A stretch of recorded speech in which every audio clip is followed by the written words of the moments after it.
जय शिव। सद्बुद्धि। प्रिय बंधुओं,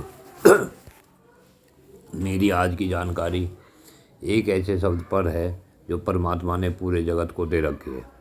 वैसे तो सभी जीवों को उसकी योनि के अनुसार दी है बुद्धि, परंतु यहाँ मैं जगत में महान कहे जाने वाले प्राणी यानी मनुष्य की बुद्धि पर चर्चा करता हूँ। परमात्मा ने मानव को पूर्ण बुद्धि देकर पैदा किया है, लेकिन आज कलयुगी मानव डेढ़ बुद्धि की बात करता है। हर मानव मानता है कि उसमें सब में एक बुद्धि है और सारे संसार में केवल आधे ही बुद्धि है, परंतु सच तो यह नहीं। सच तो यह है कि हर मनुष्य के अंदर पूर्ण बुद्धि है। बस विचारने वाली बात यह है कि हर मानव की बुद्धि का कितना प्रतिशत जागा हुआ है और कितना प्रतिशत सोया हुआ है। मनुष्य के शरीर में पूर्व जन्मों के अच्छे और बुरे विचारों का परिणाम ही हमें इस जन्म में कर्मों से बांधता है।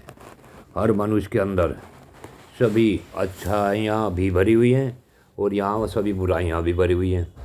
अतः हम जहाँ जन्म लेते हैं वहाँ हमारे बड़े कहे जाने वाले माता पिता, बाबा, दादी तथा मोहल्लेवासी और वहाँ के वातावरण से हमारी बुद्धि कार्य करने लगती है। जैसे जैसे हम बड़े होते जाते हैं वैसे वैसे हमारी संगत से हमारी बुद्धि कार्य करती है।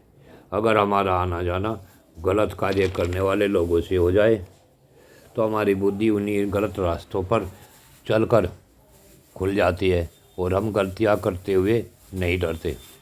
परंतु अगर कहीं गलती करने वाले मानव को सत्संग भी मिल जाए तो बुद्धि का दूसरा सत्कर्म करने का झरोखा भी खुल जाता है और हम सत्कार्य करने लगते हैं। सज्जनों, अब आप हमें इसे इस प्रकार समझो। ब्रह्मा, विष्णु, महेश तीनों को परमपिता ने पूर्ण बुद्धि देकर भेजा। अब ब्रह्मा जी अपने कार्य के अनुसार जन्मदाता हैं, तो ब्रह्मा की बुद्धि जन्म देने में पूर्ण है। भगवान विष्णु को रक्षा का कार्य सौंपा है, तो भगवान विष्णु के रक्षा करने की पूर्ण बुद्धि विकसित है। और महेश के पास संहारक पूर्ण बुद्धि है। हमारे पास मानव के लिए सबसे पुराना ज्ञान है वेद, जो पूर्ण है। वेद की रचना भी अलग अलग 4 ऋषियों ने की है, किसी एक ऋषि ने नहीं। अतः संसार में बिखरा हुआ पूर्ण ज्ञान तो पारब्रह्म परमेश्वर में ही पूर्ण है। मानव की बुद्धि में परमात्मा ने पूर्ण ज्ञान तो दिया, परंतु जिस तरफ जो मानव चलता है उस तरफ के ज्ञान को बुद्धि विकसित करने लगती है। जब बुद्धि सत्कार्यों को करने में लग जाती है तो उस मानव को तीव्र बुद्धि वाला या सद्बुद्धि वाला कहने लगते हैं। जितने भी संत, ज्ञानी, विद्वान, महामानव, ऋषि, मुनि आदि शब्दों से संबोधित मानव हुए हैं, वे सभी सद्बुद्धि वाले हो जाते हैं। ऐसे सद्बुद्धि वाले मानव अवतार भी कहे जाते हैं। दूसरी तरफ जो मानव बुरे कार्यों में लगे रहते हैं वे दुरात्मा या पापात्मा भी कहे जाते हैं। ऐसे मानव की बुद्धि का केवल पाप का झरोखा ही खुला होता है। अब मैं आपको एक कथा से अवगत कराता हूँ। एक बार भगवान शिव के पास राक्षस पहुँचे और बोले, आप हमारे साथ सौतेला व्यवहार करते हैं, आप तीनों देवताओं से प्यार करते हो और हमसे द्वेष। अब शिव बोले, यह तुम्हारा आरोप गलत है।